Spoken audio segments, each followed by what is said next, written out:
Phone చేయవు, మమ్మల్ని phone చేయనివ్వవు. ఎలాగక్క నీతో?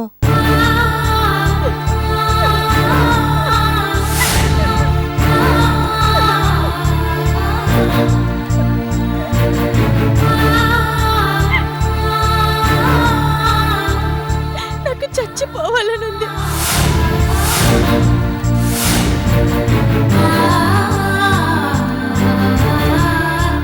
ఏమైందక్కా?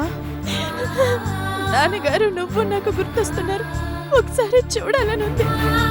అది సరే, కానీ అంత మాటన్నా నాకు చాలా భయంగా ఉందక్కా. ఏం లేదులే, ఏదో అలా అన్నాను. లేదు, మేం వెంటనే వస్తున్నాం అంతే. వద్దు సిరి, ప్లీజ్ అర్థం చేసుకో. ఈ పరిస్థితుల్లో మీరు రావడం బాగుండదు. వీలున్నప్పుడు నేనే వస్తాను. సరే అక్క, కానీ నీ పరిస్థితి ఏంటక్క అలా అయింది? నాకు చాలా టెన్షన్గా ఉందక్క. సిరి, జీవితం అన్నాక సముద్రంలాగానే ఆటుపోట్లుంటాయి. ఒక్కోసారి మన ప్రమేయం లేకుండానే ఎక్కడెక్కడికో కొట్టుకుపోతాం.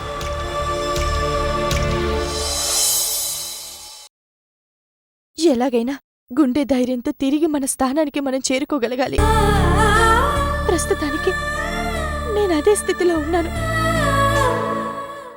నాకు నా కళ్యాణి మీద నమ్మకం ఉంది.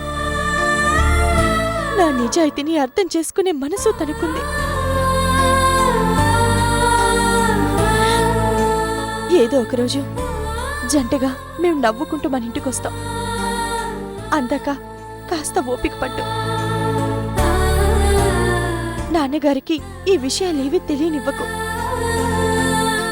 మరోసారి నేనే నీకు ఫోన్ చేస్తాను, నువ్వు చేయకు, సరేనా?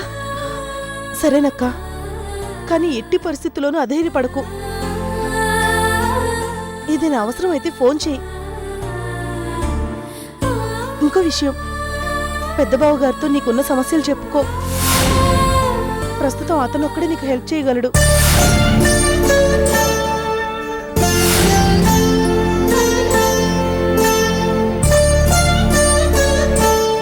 సరే, ఉంటానక్క. బాయ్. సరే.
హాయ్.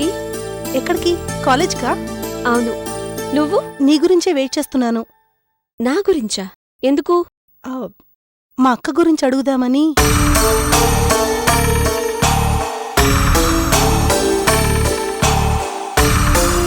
రాత్రి అక్కకి ఫోన్ చేశాను. మా అక్క నాతో మాట్లాడినప్పుడు చాలా బాధగా మాట్లాడింది. ఇంతకుముందు ఎప్పుడు అలా మాట్లాడలేదు. నా కాలేజ్కి టైం అవుతుంది, బాయ్. ప్రియా, మనం బంధువులు అన్న విషయం పక్కన పెట్టు. అంతకన్నా ఎక్కువగా స్నేహితుల్లా కలుసున్నాం.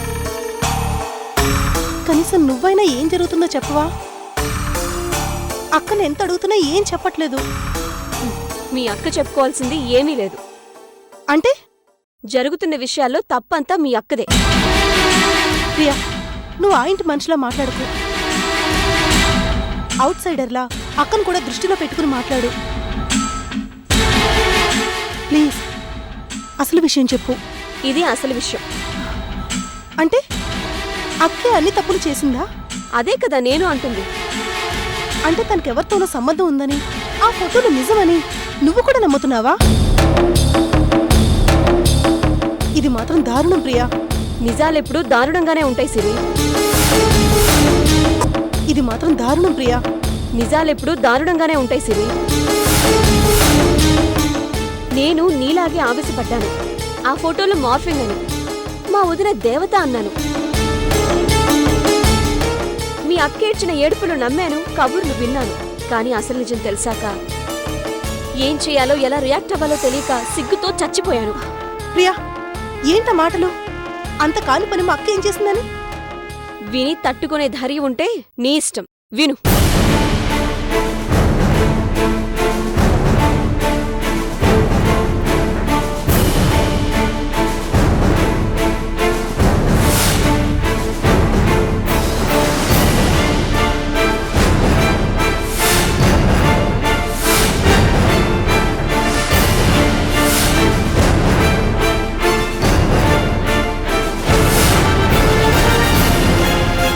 అందుకే నేను చెప్పనన్నాను. నీకు విషయం తెలుసా? చిన్నన్నయ్యని చంపించాలనే ప్రయత్నం నుంచి పెద్దన్నయ్యని కూడా లెక్క చేయని మీ అక్క ఇప్పుడు కేవలం పెద్దాడి దయతోనే ఆ ఇంట్లో ఉంటుంది. తనింకా బతికే ఉందంటే మా పెద్దాడే కారణం.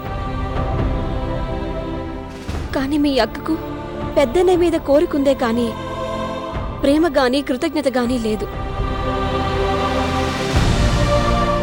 ఇంత జరిగినా ప్రతి క్షణం వాడిదే తప్పంటూ అరుస్తూ ఉంటుంది. ఇప్పుడు చెప్పు, ఏం మొహం పెట్టుకొని నీకు ఈ విషయాలు చెప్తుంది?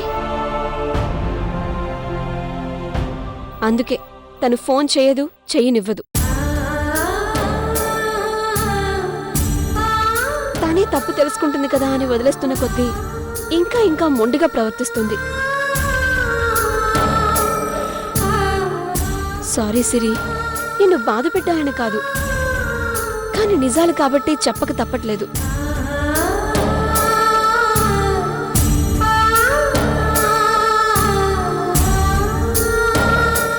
జరిగేది జరుగుతుంది. కనీసం మీరైనా హ్యాపీగా ఉండండి. పాపం అంకుల్కి ఏమీ తెలియనివ్వద్దు, ఆయన ఇంకా బాధపడతారు. Okay bye. కూల్, ఇంకేం ఆలోచించుకో, ఇంటికెళ్ళు. సిరి సిరి ఓకే, నువ్వు వెళ్ళు ప్రియా. బాయ్. సరే.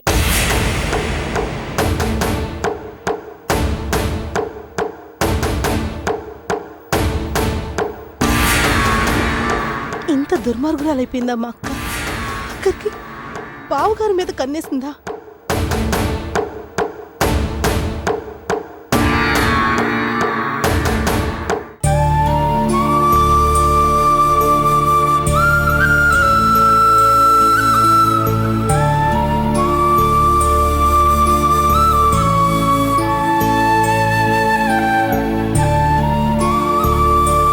కానీ మీ అక్కకు పెద్దన్నయ్య మీద కోరికుందే కాని ప్రేమ గాని కృతజ్ఞత గాని లేదు.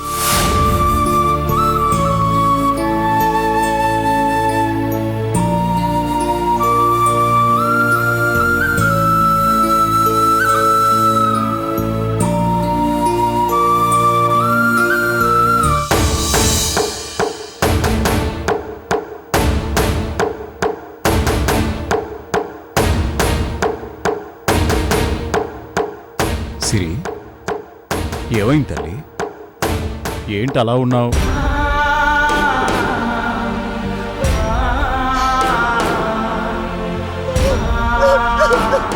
ఏమైందిరా? నాకు భయంగా ఉంది. ఎవరైనా ఏమైనా అన్నారా? సిరి, సిరి, మాట్లాడు ప్లీజ్. నాకు కంగారుగా ఉందమ్మా. ఏమైందో చెప్పరా? మనం తలెత్తుకోకుండా అయ్యావు నాన్న. అక్క అక్క మనల్ని మోసం చేసింది. ఏమైందమ్మా? అక్కకేమైంది? అక్కకేం కాలేదు నాన్న, నిక్షేపంగా ఉంది. అయ్యిందంతా మనకే. అంటే ఇందాక ప్రియ కలిసింది. మనమెన్నడూ చూడని, కనీసం కల్లో కూడా ఊహించని కొత్త సంధ్యం చూపించింది. అర్థం కావట్లేదమ్మా. నాకు అర్థం కాలేదు నాన్న, కానీ తప్పదు, జీర్ణించుకోవాలి. అక్క గురించి మనకేం తెలియదు నాన్న.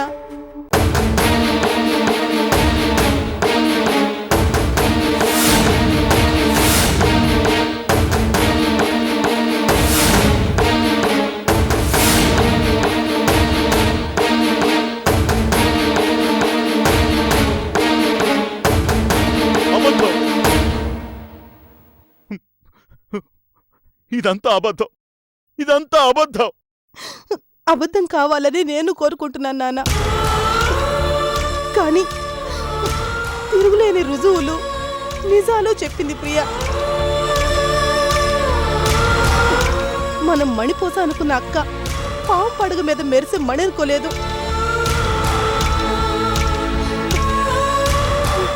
ఇంత విషయం కడుపులో పెట్టుకొని అంత ఆదర్శంగా పైకి కనిపిస్తుందని పొరపాటుకు కూడా ఊహించలేదు.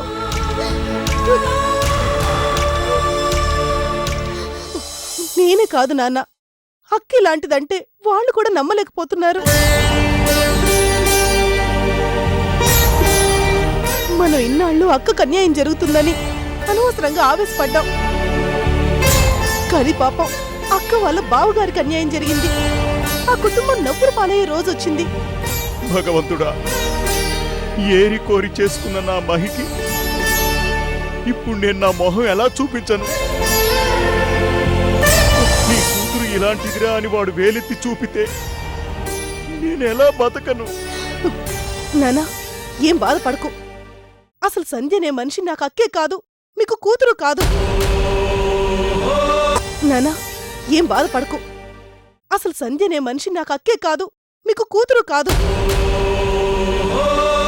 తనని మర్చిపోదాం. తనకి మనకి సంబంధం లేదని వాళ్ళతో చెప్దాం.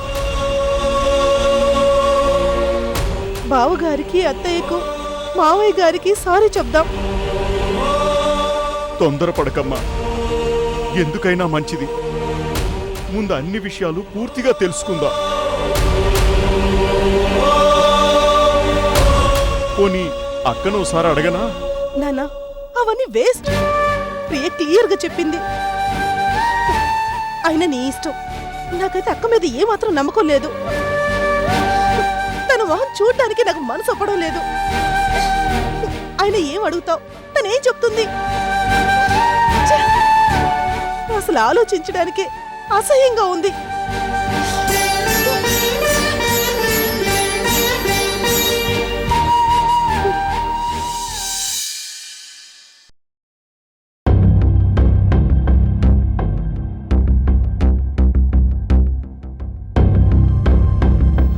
వర్ష, నిన్నొక మాట అడుగుతాను, ఏమనుకోకే. ఏంటి? నువ్వు బుస కొట్టగలవు గాని కాటేయలేవు. నీకు ఆవేశం ఎక్కువ గాని ఆచరణ తక్కువ. ఇన్ని ప్లాన్లు వేశావు, ఏం జరిగింది? ఒక్కటైనా వర్కౌట్ అయిందా? నువ్వు సూపర్ అనిపిస్తావు, ఇంతలోనే చప్పగా చల్లారిపోతావు. నాకేం నచ్చలేదు వర్ష. నాకు నచ్చలేదు. నువ్విలా మాట్లాడటం నచ్చలేదు. అసలు ఏది నచ్చలేదు. ఎన్ని ప్లాన్లు వేస్తే ఆ ఇంట్లో ఓ మనిషి ఉంటే అన్ని ప్లాన్లు వర్కౌట్ అవుతాయి. అందుకేగా భువనేశ్వర ఆంటీని అక్కడికి చేర్చింది. కాస్త ఓపిక పట్టు. ఆ కుటుంబంలో చిచ్చు పెట్టి అన్ని అతలాకుతలం చేసి ఆ ఆదిత్యను లొంగ తీసుకుంటాను. మనకెంత ఆత్రం ఉన్నా కొన్ని పనులకు టైం తీసుకోక తప్పదు.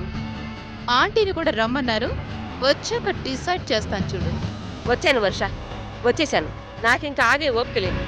ఆ మహేంద్ర గాడి కుటుంబం సర్వనాశనమై రోడ్డెక్కేదాకా నాకు స్థిమితం ఉండదు. అంటే ఇప్పుడు మీకు మతిస్థిమితం తప్పిందా? ఒక్కటిచ్చానంటే నీ పని అదే అవుతుంది. వర్ష, నా కూతురు చావు కారణమైన కళ్యాణ్ని మహేంద్రని వదిలేది లేదు. నా కూతురు లాంటి దానివి, నీకోసం కూడా ఎంతకైనా తెగిస్తాను. ఆదిత్యను మాయ చేసైనా నీ వశం చేస్తాను, నీకు సపోర్ట్ చేస్తాను. చూసావా మావయ్య, ఆంటీ ఆవేశం చూసావా? వదిలితే ఆ వంశాన్ని 6 నిమిషంలో నాశనం చేసే కసి కనబట్టం లేదు. నేను అంతే ఆంటీ, మీకోసం ఆ కుటుంబాన్ని బజార్ను పడేస్తాను. నేనంటే ఏంటో ఆ ఆదిత్యకు చూపిస్తాను. నేను తన ప్రేయసి కాలి గోటి కూడా సరికానన్నాడు కదా, తనని నా కాళ్ళ మీద పడేసుకుంటాను. కాళ్ళ కింద చెప్పులా అడగదొక్కుతాను. వా! మీ మంగమ్మ శపథాలు బాగానే ఉన్నాయి కానీ విషయాన్ని వర్కౌట్ చేసే విషయం అదే. ఆ విషయాన్ని కొంచెం సీరియస్ గా తీసుకోండి. అవసరం అనుకుంటే నాలాంటి జీనియస్ సలహాను కూడా తీసుకోండి. నువ్వా? నువ్వేంటో అందరికీ తెలుసు కానీ. ఆంటీ, ఓ ప్లాన్ చెప్తాను వినండి.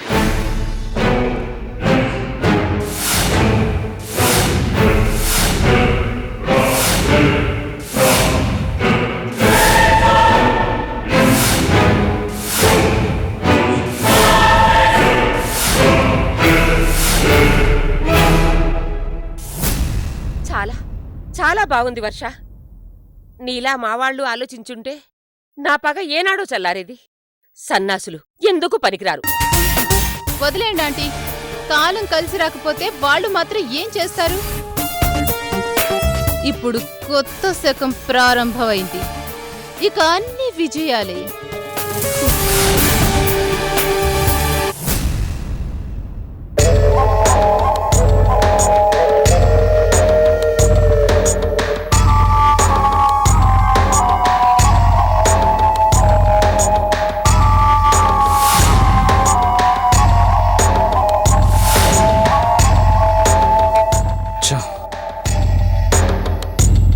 ఎలా గుర్తుపట్టింది తను? ఇంకాసేపు ఆగి చూసినా బాగుండేది. అప్పటికి నా సంధ్యను తనివి తీర పూర్తిగా చూసుకునేవాణ్ణి. తాను బాత్రూంలో దొంగ కెమెరాని చూసిందట. ఆ సీక్రెట్ కెమెరా ఇదిగో ఈ బల్లిలో నువ్వే పెట్టావట.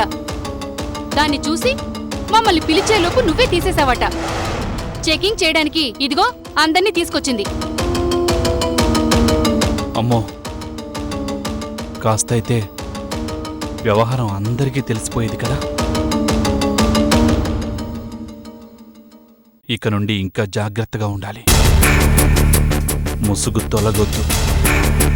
తొలగిన వాళ్లకే ముసుగు కప్పేయాలి.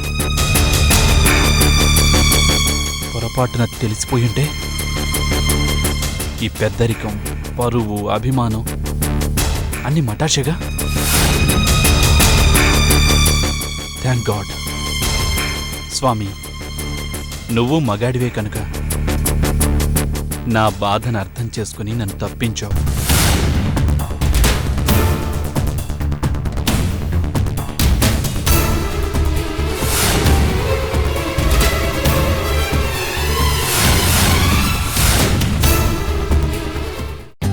For more updates, like, comment, subscribe to our channel.